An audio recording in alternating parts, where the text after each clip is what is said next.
Exercise 1.1 or question number 3 to Korimetia. It is question number 3 to আমি কোৱেশ্চনটো এটা বস্তু মন কৰিব লাগিব যে তাত দিয়া আছে কি তাত এটা বস্তু দিয়া আছে কি যে লাষ্ট লাইনটো যদি চাওঁ what is the maximum number of column in which they can march যেতিয়া মেক্সিমাম নাম্বাৰ অফ কুলমৰ কথা কৈছে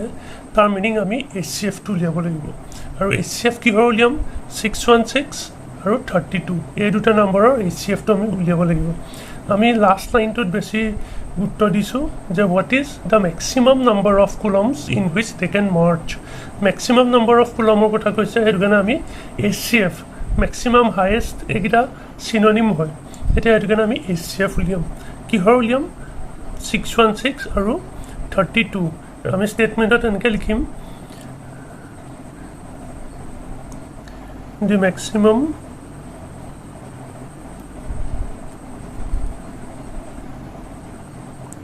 number of coulomb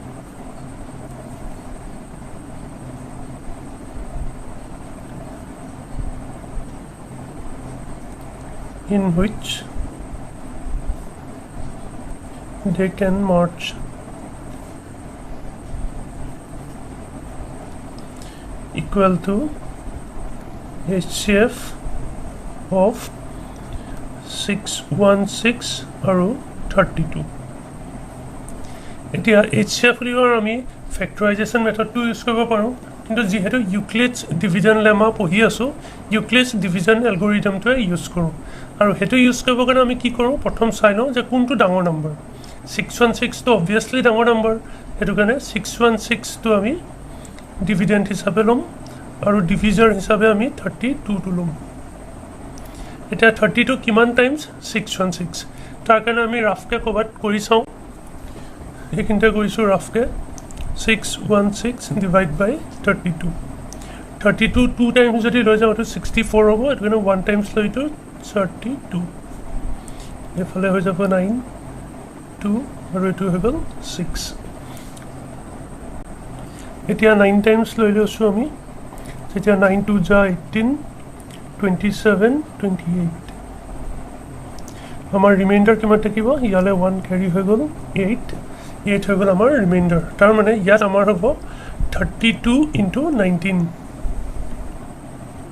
plus reminder মানে 8 নেক্সট এতিয়াৰ ডিভিজৰটো নেক্সট ডিভিডেণ্ট হৈ যাব আৰু এতিয়াৰ ৰিমাইণ্ডাৰটো নেক্সট ডিভিজাৰ হৈ যাব 8 ইনটু 4 32 ৰিমাইণ্ডাৰ থাকে 0 তাৰমানে লাষ্ট আমাৰ ডিভিজৰটো কি হয় লাষ্ট ডিভিজৰটো আমাৰ 8 মানে 8 টো হৈ গ'ল answer therefore HCF is equal to 8 হৈ গ'ল next question number 6 to solve question number 6 to last line to যদি আমি চাওঁ which is the greatest number of groups Himadri can display the terms আমাৰ greatest number সুধিছে greatest number মানে আমি ক'ব পাৰোঁ যে HCF বিচাৰিছে এতিয়া HCF আমি কিহৰ উলিয়াম 6 to 5 আৰু 3 to 5 প্ৰথম ষ্টেটমেণ্টটো এনেকৈ লিখি লওঁ the greatest number of group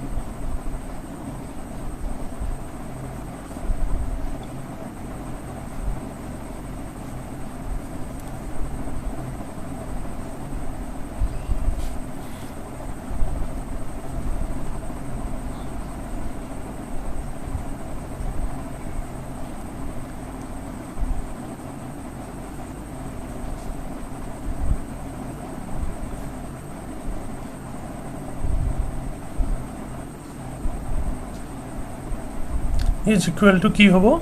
আকৌ HCF of 625 আৰু 325 হ'ব এটা এটো HCF লিয়াবৰ কাৰণেও আমি ইউক্লিডছ এলগৰিদমটো ইউজ কৰোঁ ডাঙৰ নম্বৰ 625 টো হয় সেইটো কাৰণে প্ৰথম 625 লৈ ল'লোঁ আৰু ইয়াত 325 টো যদি কৰি দিওঁ সেইটো হৈ যাব 650 সেইটো কাৰণে অবভিয়াছলি আমি 1 টাইমছে ল'ব লাগিব আৰু তেতিয়া ৰিমাইণ্ডাৰ কিমান হ'ব এইটো দেখা গৈছে যে ৰিমাইণ্ডাৰটো হ'ব 300 এতিয়াৰ ডিভিজৰটো নেক্সট ডিভিডেণ্ট হৈ যাব আৰু এতিয়াৰ ৰিমাইণ্ডাৰটো ডিভিজাৰ 300 into 1 প্লাছ কিমান হ'ব 25 নেক্সট 300টো হৈ গ'ল ডিভিডেণ্ড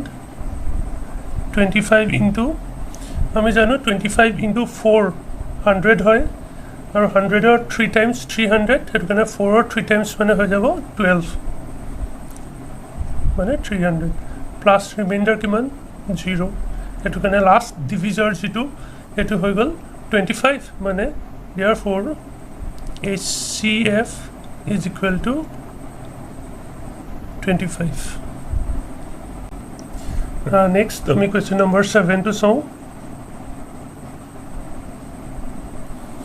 এইটো ভিডিঅ'ত আমি question number 3 6 আৰু 7 টো কৰিছোঁ আৰু ইয়াৰ আগৰ যিটো ভিডিঅ' আছে যিটো লিংক মই ডেছক্ৰিপশ্যনত দি থৈছোঁ সেইটো এক্সাৰচাইজ 1.1 ৰ ফাৰ্ষ্ট পাৰ্ট আছিল তাত মই question number 1 টো গোটেইখিনি সলভ কৰিলোঁ আৰু ইয়াত question number 3 6 আৰু 7 টো কৰিছোঁ এইটো কাৰণে কৰিছোঁ একেলগে কাৰণ এইকেইটা একে টাইপৰ সামছ হয় এইকেইটা একে টাইপৰ অংক ইয়াৰ নেক্সট যিটো ভিডিঅ' আহিব তাত মই যিকেইটা ৰিমেইনিং সামছ থাকি গৈছে যেনে question number 4 5 আৰু 2 4 আৰু 5 এইকেইটা মই সলভ কৰি দিম নেক্সট ভিডিঅ'টোত এতিয়া question number 7 ত যদি চাওঁ লাষ্ট লাইনটো হে এটা কথাই সুধিছে আমাক what should be the maximum length of the pieces maximum lengthৰ কথা কৈছে মানে আমি HCF উলিয়াব লাগিব কিহৰ HCF উলিয়াম 64 আৰু 80 ষ্টেটমেণ্টটো লিখি দিওঁ what should be maximum length সেইটো কাৰণে লিখিলোঁ maximum length ষ্টেটমেণ্টটো লিখি ল'লোঁ মই maximum length of the pieces is equal to HCF of 64 আৰু 80 এইটো কুৱেশ্যনতো আমাক maximum length বিচাৰিছে মানে HCF টো উলিয়ালে হৈ গ'ল HCF কিহৰ উলিয়াম 64 আৰু 80 এতিয়া এই দুটা নম্বৰৰ ভিতৰত ডাঙৰ নম্বৰ কোনটো 80 টো ডাঙৰ নম্বৰ সেইটো কাৰণে 80 টোক আমি ডিভিডেণ্ড হিচাপে লৈ লওঁ আৰু ডিভিজৰ হিচাপে 64 টো লৈছোঁ 64 1 যা 64 প্লাছ ৰিমাইণ্ডাৰ কিমান এড কৰিব লাগিব 16 নেক্সট 64 টো হৈ গ'ল ডিভিডেণ্ড 16 টো হৈ গ'ল ডিভিজৰ 16 ইনটু 4 64 বুলি জানো প্লাছ 0 হৈ গ'ল ৰিমাইণ্ডাৰ এতিয়া লাষ্ট ডিভিজৰ কি আমাৰ 16 মানে therefore HCF is equal to 16 এইটো হৈ গ'ল আমাৰ আনসাৰ